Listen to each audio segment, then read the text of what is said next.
I'm Alex. I'm Ray. And we are from the Upper Deck Podcast. Some of the news that's been happening around the MLB today that I've been reading up on is the Mets could possibly trade Rafael Montero, and the Yankees have moved Miguel Andujar. Well, Montero is no big loss if they get rid of him.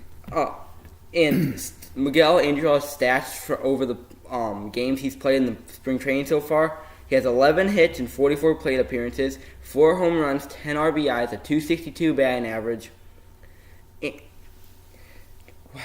What do you think about those stats for him? And do you think that's the right move, even though the Yankees have traded for Brandon Drury and signed Neil Walker? I don't know. I think they're kind of stacked for the team in almost every position. So I think they could afford to send him down for a while. And maybe let the youngsters like Gleyber Torres and him prosper more in the minors. Yeah, because the pressure's not the same. It'll be a little better for them, and they'll be better off when they come up. What happens with a lot of these guys is they rush them up too fast, then they get discouraged, and that sticks with them for a long time before they can shake it. So I think putting them in the minor leagues for a while is a good idea. They don't need them, actually. So some teams have named their opening day starters. Yes, they have. For the AL East, the Yankees and Rays are the only teams to name them. Those are Luis Severino for the Yankees and Chris Archer for the Rays. In the NL Central, it's only one team. It's the Royals. They named Danny Duffy. The other 4 teams have not named their opening day starters. The West is Verlander and Hamels for the Astros and Rangers. Nobody else has announced their opening day pitcher. What do you think those are right moves for each of those 5 teams? Well, I think so. I think they're the top of the line pitchers for each team. For each team, yeah, they've proven that before. So, especially with Verlander, for instance, he had a pretty good year last year, and I think those are right moves. Now for the NL, the East has named Jose Urena for the Marlins, Noah Syndergaard for the Mets, and Aaron Nola for the Phillies, even though the Phillies have signed Jake Arrieta. Do you think? Well, yeah, but he hasn't had much spring training or anything either, Arrieta. But I think the Nationals, didn't they name Max? No. I thought they did. No. Well, it's either between him or Strasburg. But I'm sure he's multiple Cy Young winner. He should get it. Yeah. And he's been tremendous. In the NL Central, the Cubs have named John Lester, even though they signed Yu Darvish. Yeah, well, I can see that. Chase Anderson for the Brewers, Ivan Nova for the Pirates, and Carlos Martinez for the Cardinals. Do you think those are right moves for each of those teams? I think so. I believe so. The only one that's kind of questionable a little bit is with the Cubs. I don't know.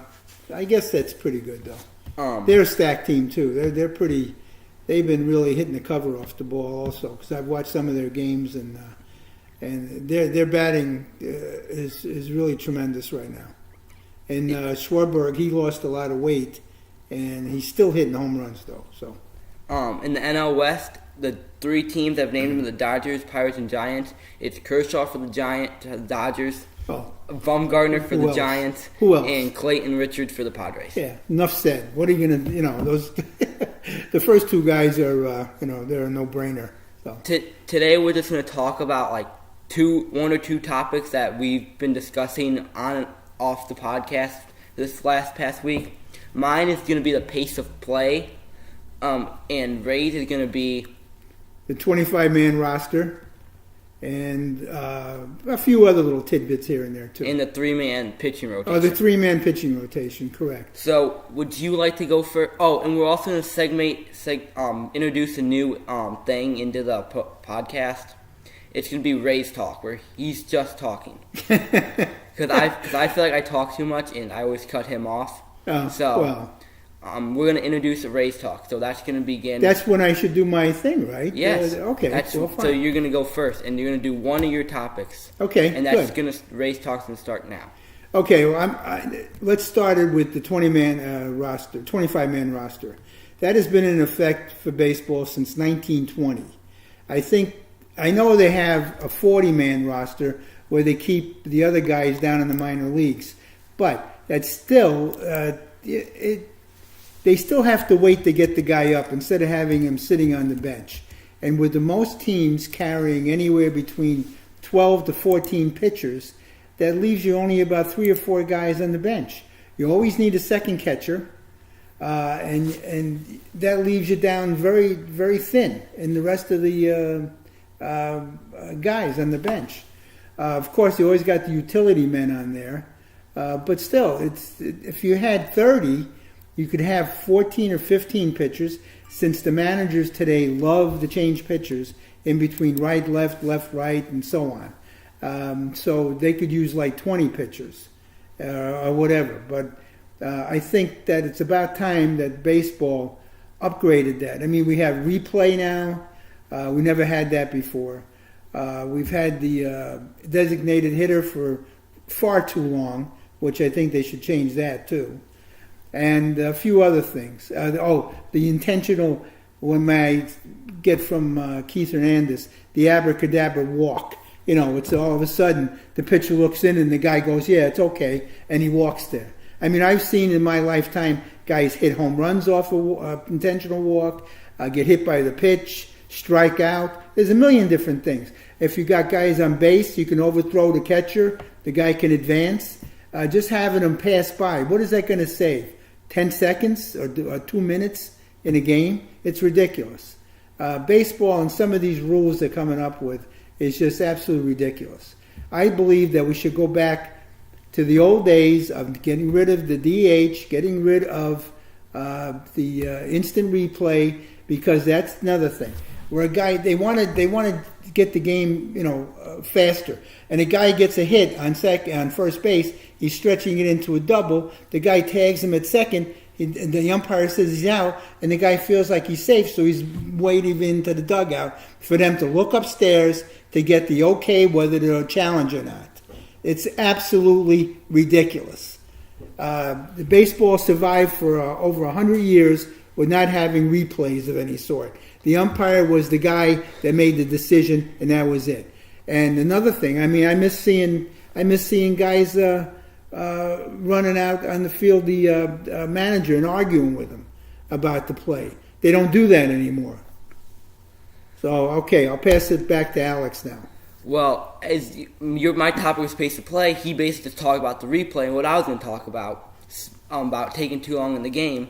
But that can still be. You can elaborate on that. Yeah, anyways, while you were talking during the week, you said that you only wanted to cover about the 30-man roster and that you wanted to change everything to 30 men instead of 40. 30. I want to have the 30-man roster and get rid of the 25. And get rid of the DH so you can have more pitchers. Correct. But my thing's pace of play. If they're trying to change that so more fans that have not watched baseball want to watch baseball more so they can get more viewers and make more money. But in my opinion, if you change the pace of play for cut off 10 minutes, 15 minutes off a game, that's not going to make people who don't like the game watch the game now. It's just not going to make them watch that. It's going to be torture for everybody else because they have to make these new dumb rules.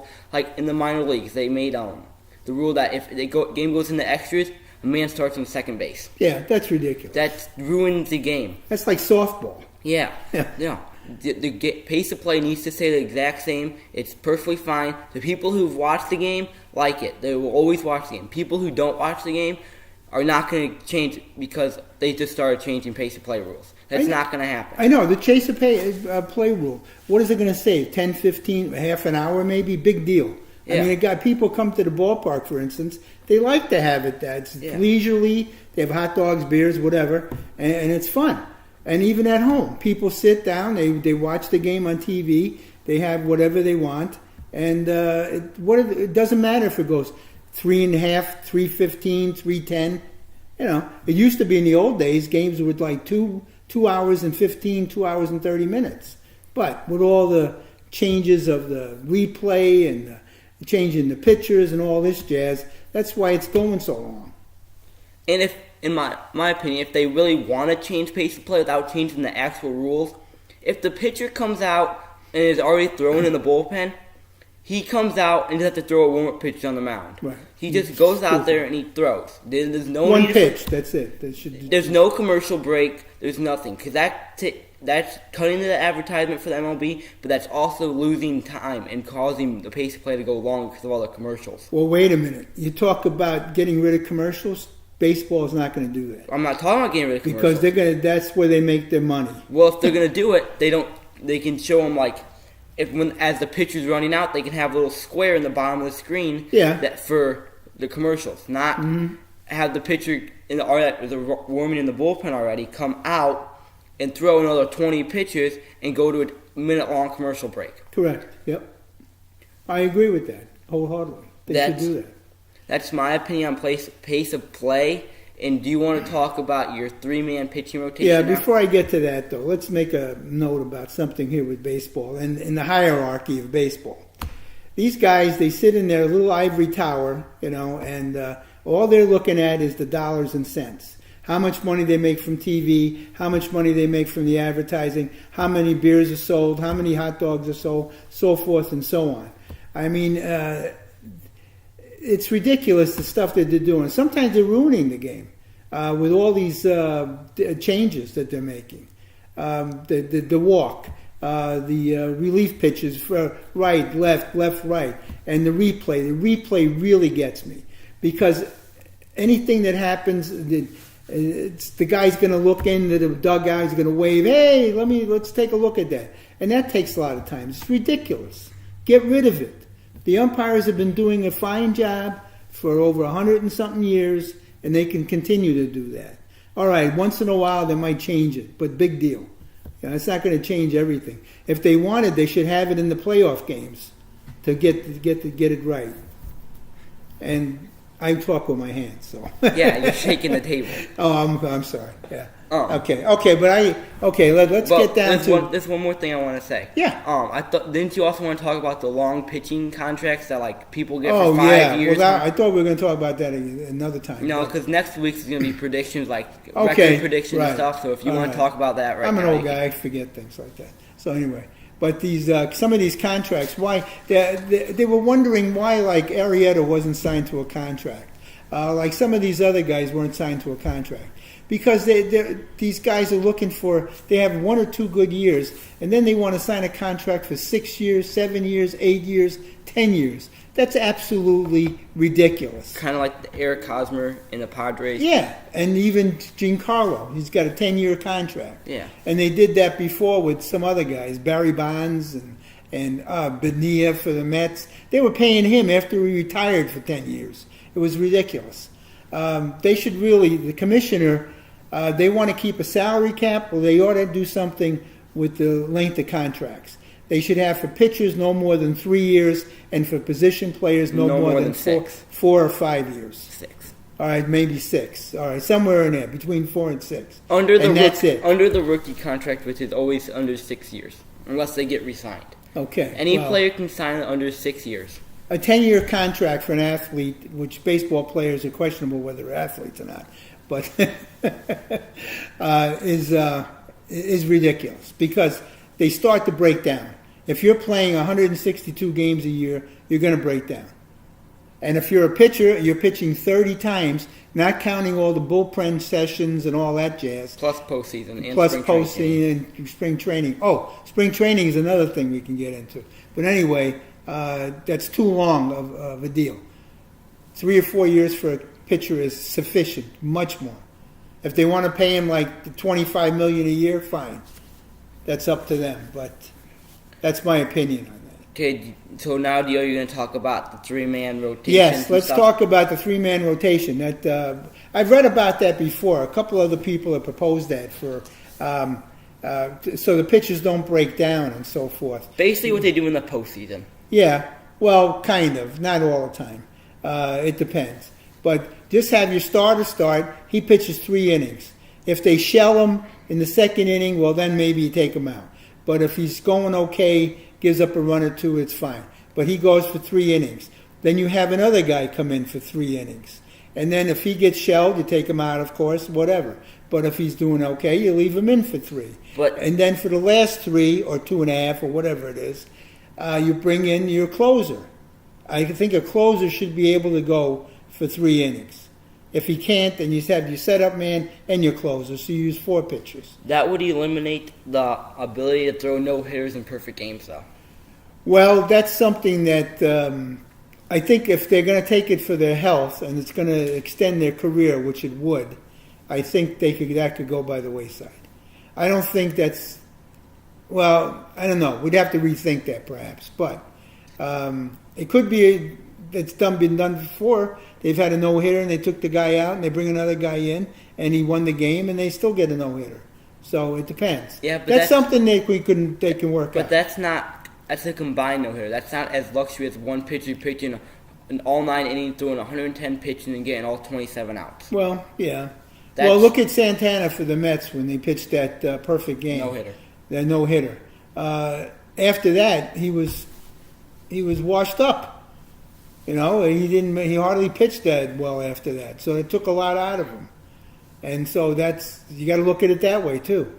So that's just my opinion on it. But I'd like to know if anybody else agrees with that or disagrees with it or something. Let us know.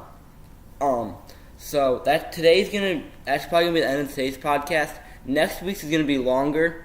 But before I forget, I want to make a public announcement that our podcast will be going up on Sundays now instead of Saturdays. We have stuff to do on Saturdays now. So we want to extend the week a little bit longer to change to Sunday. But that's gonna be the end of today's podcast. Next week's going to be predictions about predicting MLB team lineups, projected opening day lineups, and maybe we'll get more starting pitching information. But we're signing off for today. I'm Alex. I'm Ray. And this is the Upper Deck Podcast.